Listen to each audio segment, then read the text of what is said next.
እግዚአብሔር ቤተሰቦች ሰላማችሁ በኢየሱስ ክርስቶስ ስም ይብዛ። ዛሬ ህንጻው አላለቀም። ያው ከላይ ያለው ህንጻው ላይ ወጥቼ ነው የቀረስኩኝ ያለሁት። አንድ ጥያቄ ልጠይቃችሁ። ሰዎች ኢየሱስ ክርስቶስን አምነናል ማለት ቆይ ምን ማለት ነው? ኢየሱስ ክርስቶስን አምኛለሁ ሲል አንድ ሰው ኢየሱስ ክርስቶስ የተናገረው ንግግሮች በተቀላላ አምኖ መቀበል አለበት። ያለበለዚያ ኢየሱስን አምኛለሁ ማለት እኮ ትክክለኛነት አይደለም። ኢየሱስ ክርስቶስ ለመጨረሻው ዘመን ሲናገር ምን አለ? ጌታ ጌታ ትሉኛላችሁ አላውቃችሁም እላለሁ አለ። ጌታ ያለውን አታደርጉም። ጌታ ጌታ ማለት ብቻ ጌታን አምኛለሁ አያስብልም። ጌታን አምኛለሁ የሚያስብለው ጌታን ማመናችን እርግጠኛ የሚሆነው ጌታ የተናገረውን እያንዳንዱን ቃል አምነን 100% ስንፈጽም ብቻ ነው። ጌታ ታዲያ ምን ብሎ ተናግሯል? ያመነ የተጠመቀ ይድናል አለ። ማርቆስ 16:16 ላይ ኢየሱስ አይደል ያመነ የተጠመቀ ይድናል ያለው?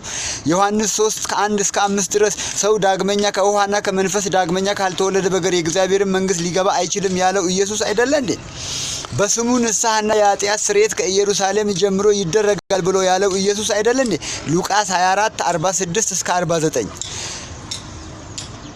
አሕዛብን በአብ በወልድ በመንፈስ ቅዱስ ስሞች ሳይሆን ስም አጥምቁ ብሎ ጥምቀት አስፈላጊ እንደሆነ የተናገረው ኢየሱስ አይደለም።